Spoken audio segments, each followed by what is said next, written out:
Boa noite a todos. Boa noite. Mais uma vez eu quero agradecer a oportunidade de estar aqui participando, de encontrar os amigos, né, que a gente vive numa comunidade espírita muito eficiente no Zé de Pardo, né? Então, quando a gente encontra os amigos de outras casas, isso é muito importante para nós.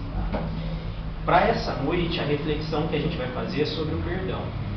E só lembrar que essa reflexão que a gente faz é um pouco egoísta da nossa parte, porque a gente fala daquilo que a gente está precisando, né? Então eu achei por bem falar sobre o perdão nessa noite. Não por nada, mas porque eu acho que é uma dificuldade minha, e eu acho que é uma dificuldade de muita gente também, né? Falar sobre o perdão. Então a gente vai falar sobre isso fazendo alguns recortes. Quando a Marli perguntou qual era o assunto, qual era o tema da nossa reflexão, eu falei, mas se eu falar sobre perdão, é uma coisa muito ampla, né? Mas o perdão em qual sentido? Então a gente vai encaminhar alguns assuntos dentro do perdão, né? Para que a gente não se perca muito. Então a minha ideia aqui é falar das três formas do perdão, né? Quando eu tenho que dar o perdão para alguém, quando eu tenho que pedir o perdão para alguém e quando eu tenho que me perdoar. Porque o primeiro perdão tem que ser dado a mim. Porque se eu não dou o perdão a mim mesmo, eu não tenho capacidade de pedir o perdão para ninguém e também de receber o perdão de ninguém. A gente vai ter algumas historinhas aqui no meio, que na verdade não são histórias, são fatos reais. A gente vai comentando durante a nossa reflexão. E no finalzinho de tudo, a gente volta com alguns apontamentos que a doutrina espírita traz para nós, né? Para começar, eu vou pedir a paciência de vocês para que vocês escutem esse trechinho que eu vou fazer a leitura do Evangelho, tá? É uma história que está no Evangelho comum e que o Evangelho segundo o Espiritismo traz para nós. Só para a gente abrir a reflexão sobre o perdão, tá? Não julgueis, pois, para não serdes julgados, porque com o juízo que julgardes os outros, sereis julgados. E com a medida com que medirdes, vos medirão também a vós. Então, lhe trouxeram os escribas e os fariseus uma mulher que fora apanhada em adultério. E puseram no meio e disseram: Mestre, essa mulher foi agora mesmo apanhada em adultério. E Moisés, na lei, mandou apedrejar a estas tais. Qual é a vossa opinião sobre isso? Diziam, pois, isto os judeus, tentando para o prender, o poderem acusar. Jesus, porém, abaixando-se, pôs-se a escrever com o dedo na terra. E como eles perseverassem em fazer-lhes pergunta, ergueu-se Jesus e lhe disse: Aquele dentre vós que não estiver em pecado, atire-lhe a primeira pedra. E tornando a baixar-se, escrevia na terra. Mas eles, ouvindo, foram saindo um a um, sendo os mais velhos os primeiros. E ficou só Jesus com a mulher, que estava no meio em pé. Então, erguendo-se, Jesus lhe disse: Mulher, onde estão os que te acusavam? Ninguém te condenou? Respondeu ela: Ninguém, Senhor. Então Jesus lhe disse: Nem eu tampouco te condenarei. Vai e não peques mais. Está no Evangelho de João. Então, para a gente abrir a reflexão sobre o perdão, a gente tem que pensar exatamente nisso. Nós temos uma lei natural, né, uma lei que rege a nossa sociedade, e a gente tem também uma lei que é uma lei divina, que rege também aquilo que a gente chama de mundo espiritual e mundo físico. Essas duas leis, nem sempre elas estão seguindo o mesmo padrão, junto, lado a lado. Porque quando essa mulher foi pega em adultério, a lei mosaica pedia para que essa mulher fosse apedrejada. Isso era comum na época. Até hoje, né, em alguns países de origem árabe, se faz isso, a morte por apedrejamento. Mas qual que era o intuito daquelas pessoas que trouxeram essa mulher? Ver o que Jesus tomaria como decisão. Perdoar a mulher, ir contra a lei de Moisés, ou condenar a mulher e ir contra aquilo que ele falava. Quando Cristo coloca o dedo na terra e começa a escrever, e pergunta se alguém ali não estava em pecado, cada um fez um exame de consciência. E cada um que estava ali naquela roda percebeu que tinha algo que era o sentimento de culpa. e todos foram embora, deixando a mulher sem um apedrejamento. Então eu pergunto para vocês, qual de nós não tem um sentimento de culpa? Qual de nós não está vivendo esse sentimento de culpa? E quanto esse sentimento de culpa é perdoado ou não por nós? Quantas vezes nós passamos por alguma dificuldade ou criamos alguma situação conflituosa e a gente não se perdoa? A gente se sente culpado, a gente não se perdoa por aquilo que fez ou por aquilo que deixou de fazer. Então esse é o primeiro perdão que nós vamos comentar, que é o perdão de si mesmo. Porque se eu vivo com um sentimento de culpa, de remorso, eu não ando, eu não caminho. Se eu tenho arrependimento, é diferente. Porque o arrependimento é um mecanismo que faz com que eu me arrependa do que eu fiz e que eu me organize para dar a volta por cima. Isso é válido. Agora, o sentimento de culpa e de remorso, esse não pode existir. Então, primeiro eu tenho que me perdoar. Porque nós somos seres humanos, nós somos falhos. O que a gente não pode nunca deixar é a culpa nos consumir. Então, o auto-perdão é esse que nos liberta. Nos liberta para que a gente possa prosseguir a nossa jornada. Porque a vida é movimento. Toda vez que a gente entra numa inércia por conta de uma culpa, nós estamos deixando de evoluir. E essa perda de tempo de deixar de evoluir será cobrada de nós mesmos. Independente do que os outros pensem, independente do que a gente viva, o nosso auto-perdão é a libertação para seguir em frente. Se você não tem a capacidade de se perdoar, você não vai conseguir perdoar ninguém. Muito menos vai ter humildade de pedir perdão quando ofender alguém. Então a primeira coisa, eu me perdoo. Eu me perdoo e vou recorrigir a minha rota. Vou corrigir os meus caminhos. Certo? Bom, eu vou fazer essa pergunta aqui. Não sei se a resposta vem. E eu vou dar uma resposta também, que depois, se vocês acharem polêmica, vocês vão brigar com o Cláudio, com a Evelyn, porque eles permitiram que eu estivesse aqui. Tá certo? Então, vamos depois explicar a polêmica, tá? Qual é o único tipo que não perdoa ninguém? Não perdoa ninguém. Mas não perdoa ninguém mesmo. Estou falando assim, não é em alguns casos. Não. Esse tipo não perdoa ninguém. Vou fazer uma chamada oral aqui. Chamar na frente para responder. Deus. Deus é o único que não perdoa ninguém. Aí você vai falar assim, peraí. Adriano já começou errado essa palestra, então. Palestra não, reflexão, viu? Porque eu não sou palestrante. Tem gente muito capaz de fazer palestra. Por que Deus não perdoa ninguém? Pensem comigo, quando que a gente tem que perdoar alguém? Quando a gente se ofende. Quando você se sente ofendido, quando você se sente magoado, quando você se sente menosprezado, você tem a necessidade de perdoar a pessoa que te fez o mal. Agora eu pergunto para vocês, Deus está no mesmo patamar que nós ou está num patamar muito diferente? Muito diferente. Então Deus, por não se ofender com nada, por entender a nossa infância espiritual, Ele não se ofende. E por isso a necessidade de perdoar que Deus tem na maior parte dos evangelhos, inclusive dentro do evangelho do Espiritismo, é uma figuração.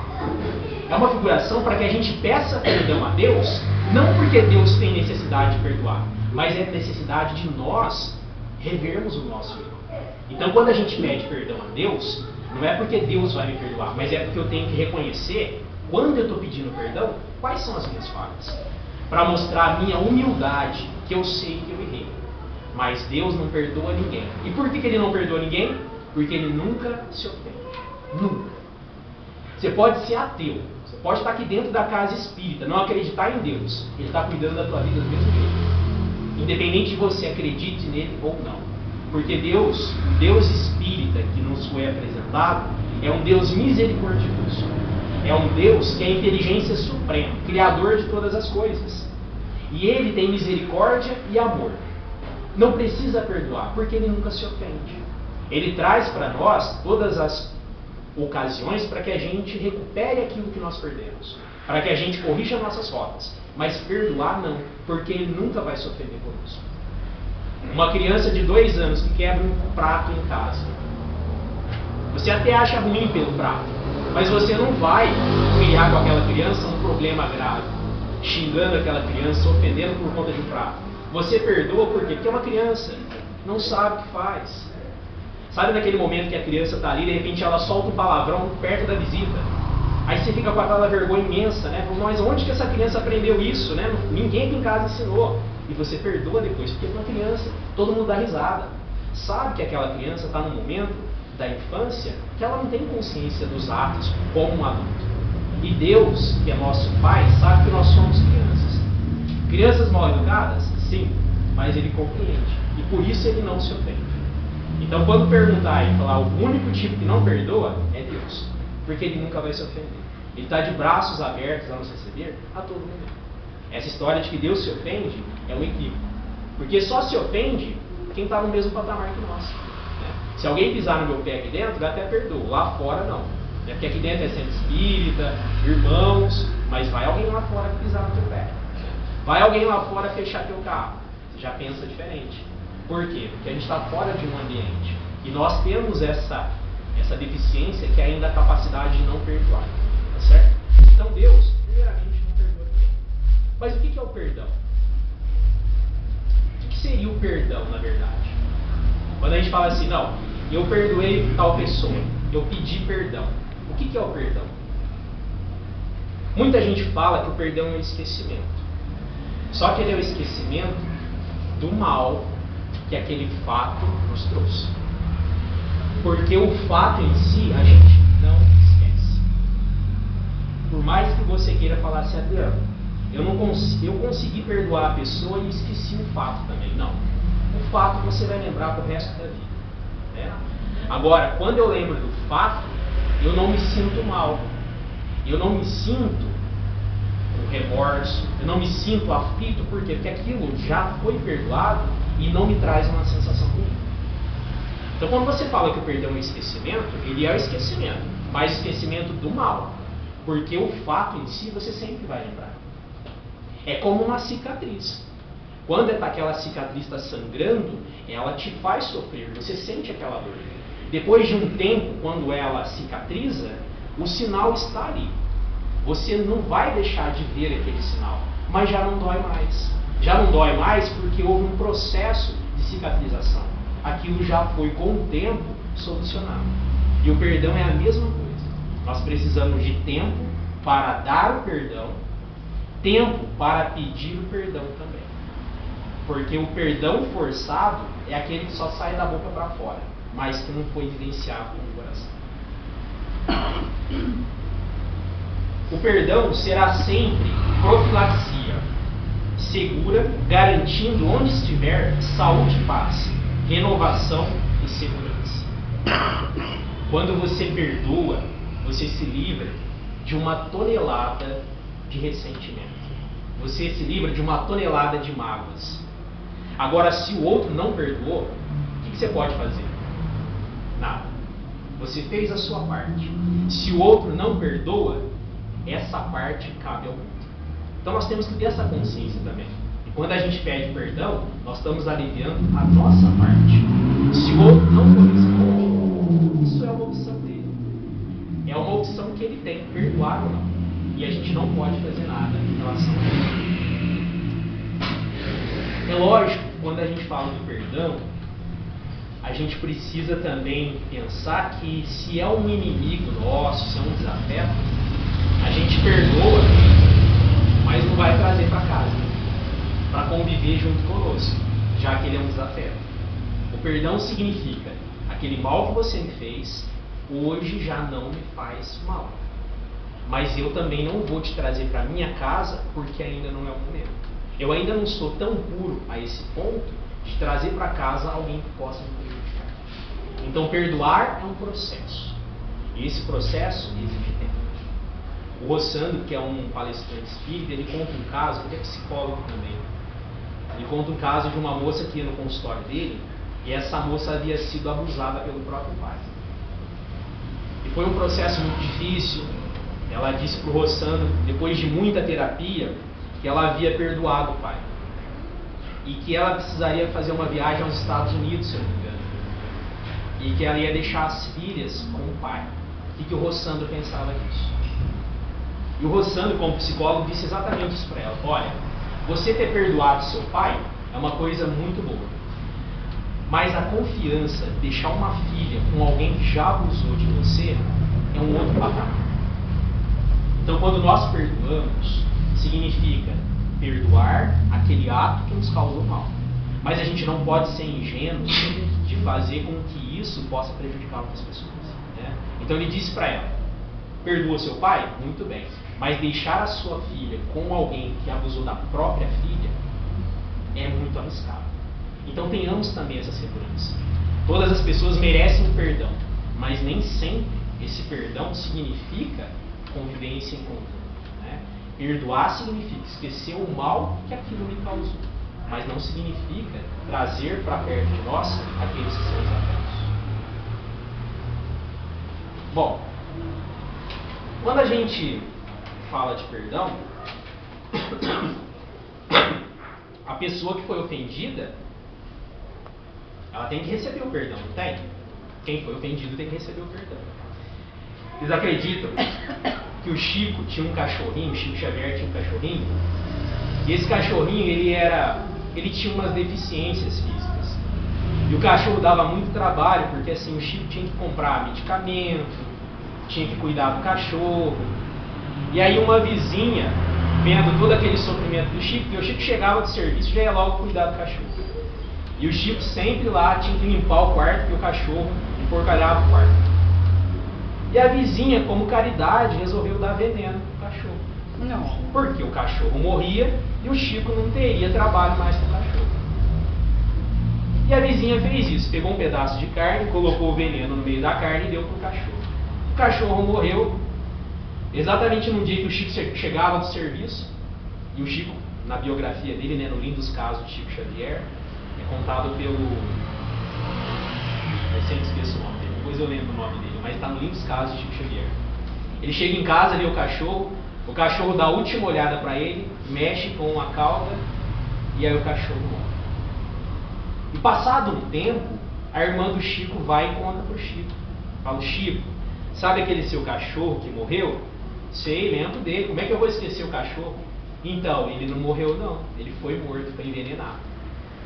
Mas como você está falando isso? Não, é que a vizinha via todo o seu trabalho com o cachorro, resolveu colocar veneno pro cachorro para diminuir o seu trabalho. O Chico sentiu dentro de si algo tão ruim e ele vinha na mente dele aquela memória do cachorro e ele se sentia desconfortável. E com o passar dos dias, ele foi criando um sentimento tão ruim que o Emmanuel, que é o guia espiritual do Chico, aparece para ele e fala, Chico, você precisa se livrar desse sentimento de raiva ou de sentimento desconfortante que você está tendo em relação à vizinha. Porque isso está gerando uma energia negativa em torno do seu coração. Olha o que o Emmanuel propôs para ele. Quem que era o ofendido da história mesmo? O Chico ou a vizinha? Chico. Vocês vão responder, senão eu vou chamar aqui na frente. Chico. Quem era o ofendido da história? O Chico ou a vizinha? Chico. O Chico. O Emmanuel disse para ele assim, você vai descobrir com essa vizinha o que ela mais precisa, o que ela mais gosta. E você vai comprar e vai dar de presente para ela. Gente, a vizinha matou o cachorro do Chico. E o Emmanuel propõe para que ele compre o que a vizinha mais gostaria de ter. A irmã do Chico vai lá e começa a conversar com a vizinha e ela descobre que a vizinha tem um sonho de ter uma máquina de costura. E aí ela vem e conta para o Chico. E o Chico, como recebeu o conselho do Emmanuel, o Emmanuel fala assim, olha, esse conselho não é meu não, esse conselho é do Cristo. Fazer o bem aos seus inimigos. Aí o Chico falou, não tem como combater essa ideia, né? Foi lá e comprou a máquina de costura.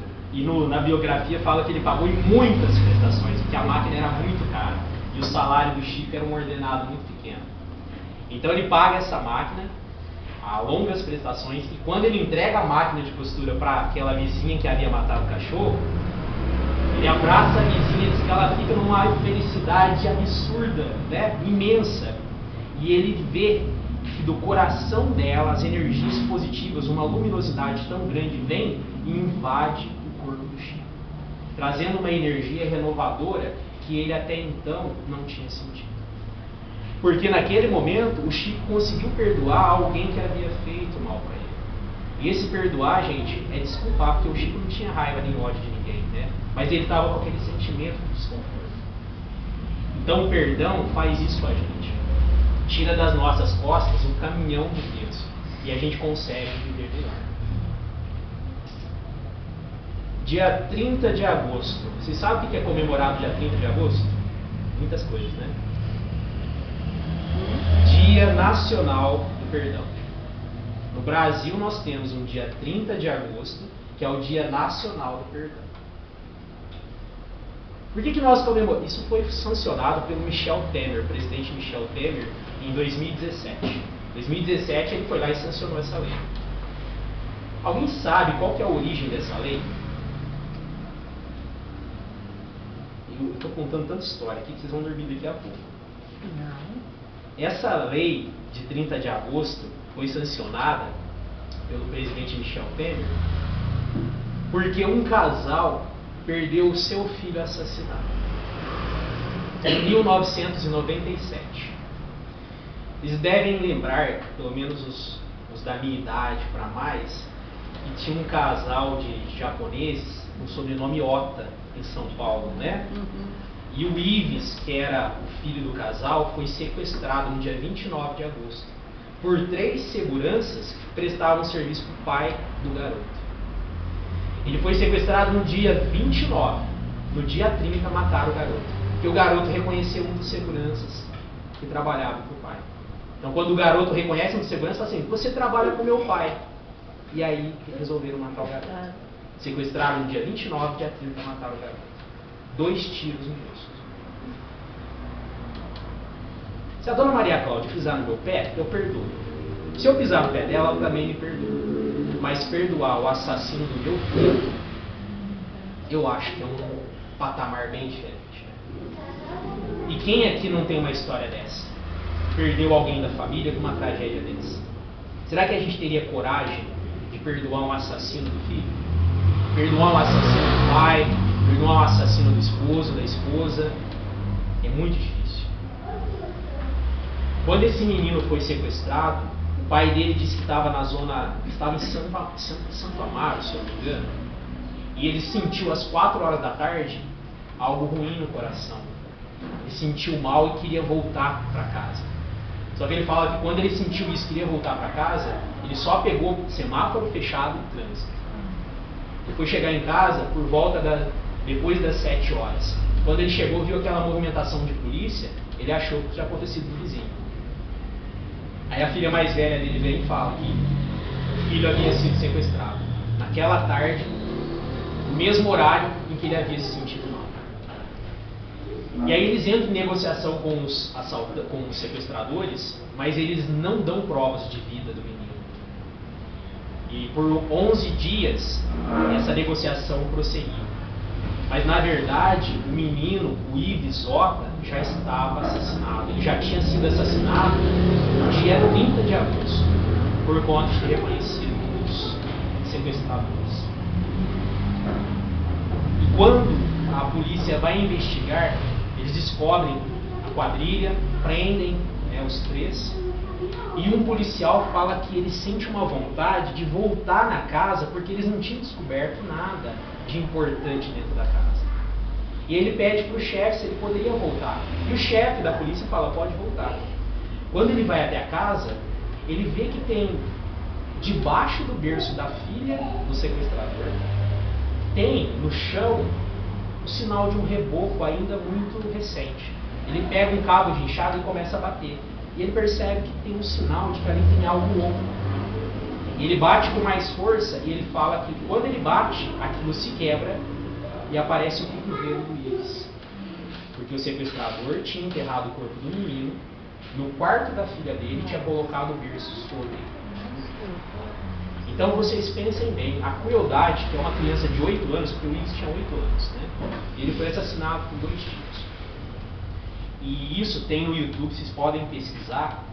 O senhor Ota, que é o pai do Ives, ele participa de do programa na Justiça, que é visitar na cadeia o assassino do filho. E ele vai dar o perdão para o assassino do filho. Então, você imagina um pai ter que perdoar o assassino do seu filho. É uma coisa assim impensável. né? Uma coisa assim que nossa cabeça, ser humano ainda em evolução, ainda não coordena muito bem. Enfim, os dois se encontram e ele perdoa o assassino, um dos assassinos. Ele acaba perdoando e ele recebe um presente que é uma coisa maravilhosa.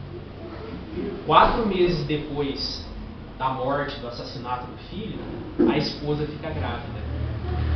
E quando ela fica grávida, um dos empregados da família sonhou com o Ives, e o Ives no sonho falou para ele: ó, mamãe está grávida. E aí esse empregado vai e comenta com o sogro da mulher, e ela fica muito contente, só que ela não sabia que estava grávida. Ela falou que no dia seguinte ela começou a sentir a gravidez, porque ela já estava realmente grávida. E numa dessas caravanas para Uberaba, o senhor Ota, que é o pai do Ives, vai até o Chico.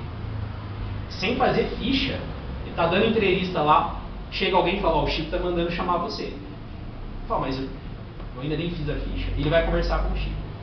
O Chico pega na mão dele e fala assim: olha, parabéns, o Ives está voltando. Então, vejam a força do perdão. A partir do momento que o senhor Ota vai até a cadeia, perdoa os assassinos, e é perdoado de verdade. Ele chegou a pegar na mão do assassino do próprio filho. Isso é uma coisa que está no YouTube, vocês podem pesquisar lá, que vocês vão encontrar o vídeo. Então, na hora que ele faz esse movimento do perdão, o Ives vem reencarnar numa nova criança. E uma coisa interessante, que quando a gente fala de reencarnação, quem é de outra religião às vezes pode falar assim: mas nasceu menino mesmo? Nasceu, só que nasceu uma menina. Aí a pessoa fala: peraí, como é que nasceu uma menina se o Ives era um menino? O corpo físico dele era de um menino, mas o espírito imortal nós sabemos que não tem sexo. E ele vem reencarnar no corpo de menina. A mãe diz que ela tinha a Isis. O menino era Ives e a menina se chamava Isis. A menina nasceu com o mesmo sinal na testa do garotinho. E que quando ela nasceu, ela foi criada com todo carinho pela família, sempre com aquela ideia: será que é ou não é a reencarnação do Ives? E um dia, quando ela tinha 3 anos de idade, a garotinha, eles estavam no shopping. E aí a menininha, no meio do shopping, para e fala assim para os pais: mamãe e papai, eu amo vocês. O ladrão me levou embora e vocês foram no céu me buscar. Gente, a hora que a menininha com 3 anos fala isso para os pais, eles ficam estarrecidos. Como é que essa menina pode falar isso com 3 anos de idade?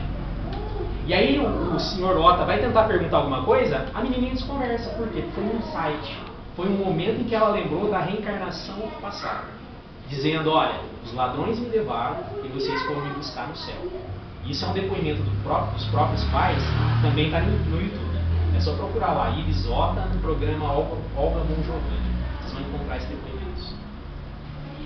E aí as coincidências não param, né? Eles vão procurar no meio das coisas do Ives, porque eles tinham tampado tudo com lençol.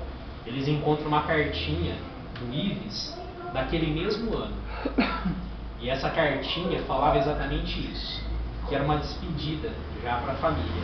E eles não tinham encontrado a carta antes, a mãe não sabia da carta.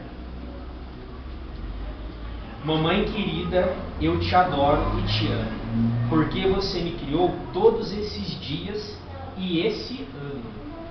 Olha a referência que ele faz. Todos esses dias e esse ano, que foi exatamente o ano que ele morreu. Então você vê como que o espírito já estava denunciando que ele partiria, porque era parte de uma programação espiritual maior. E por muito carinho, Ives, ele escreve isso. Quando a garotinha, a Isis, já está quase que na mesma idade dele, ela escreve um bilhete exatamente igual, com a mesma letrinha que a mãe fala que é a mesma letra do Ives.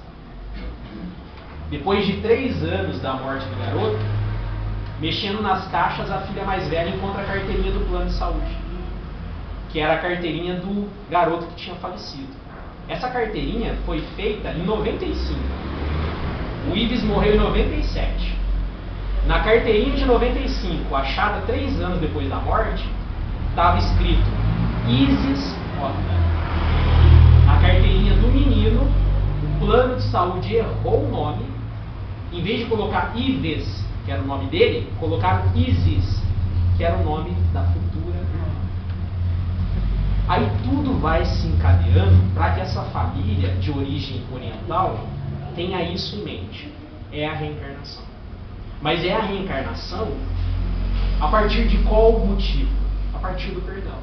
Do perdão que o pai e a mãe deram para aqueles assassinos. Porque se não fosse o perdão, o Ives não teria voltado. E mesmo tendo as tradições orientais, eles acreditam piamente nessa reencarnação que foi confirmada pelo Chico Xavier.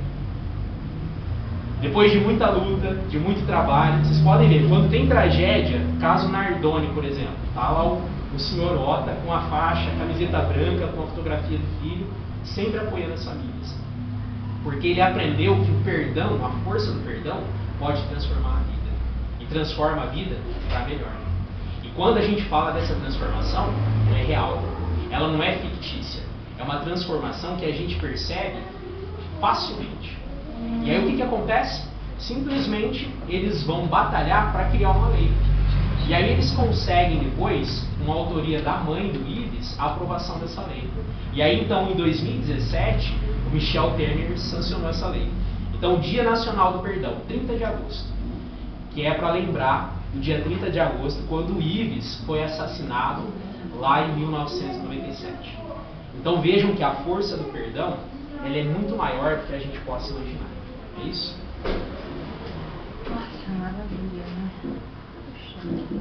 Vamos então para um trechinho aqui do Evangelho, que eu preciso falar também. Vou fazer a leitura, vocês me perdoem por isso, mas a gente precisa entender alguma coisinha dessa mensagem. E essa vem endereçada para nós, certo? Se vos dizeis espíritas, sede-o de fato. Esquecei o mal que vos tenham feito, e pensai apenas numa coisa, no bem que possais fazer. Aquele que entrou nesse caminho não deve afastar-se dele, nem mesmo em pensamento, pois sois responsáveis pelos vossos pensamentos, que Deus conhece. Fazei, pois, que eles sejam desprovidos de qualquer sentimento de rancor. Deus sabe o que existe no fundo do coração de cada um. Feliz aquele que pode dizer cada noite ao dormir: nada tenho contra meu próximo. Então, para finalizar, eu vou só retomar isso com vocês e a gente encerra. O perdão é uma arma poderosa para desarmar tudo aquilo que nós carregamos e que nos impede de prosseguir a jornada. Primeiro passo: perdoar a si mesmo. Não adianta carregar uma culpa que nos paralisa diante da vida que não tem pausa. A vida prossegue. Segundo passo: se eu me perdoei, se eu consegui me perdoar, pedir perdão para quem eu devo. Pedir perdão não significa somente falar, mas também nas atitudes. Porque ninguém consegue conviver bem, frequentar uma casa espírita, tendo o coração magoado, ofendido por alguém, planejando vinganças contra essa pessoa. O próprio Cristo disse que antes de fazer uma oferenda diante do templo, você deveria sair e se reconciliar com o seu inimigo, para só então entrar no templo com um coração transparente. E segundo, se alguém teve a humildade de pedir perdão, conceda o perdão. Conceda o perdão com o tempo, porque o perdão é um processo.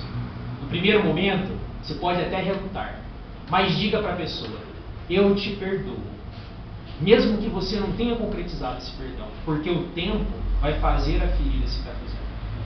O fato você sempre vai lembrar, mas você vai lembrar sem dor, sem rancor e sem remorso daquilo que já foi superado.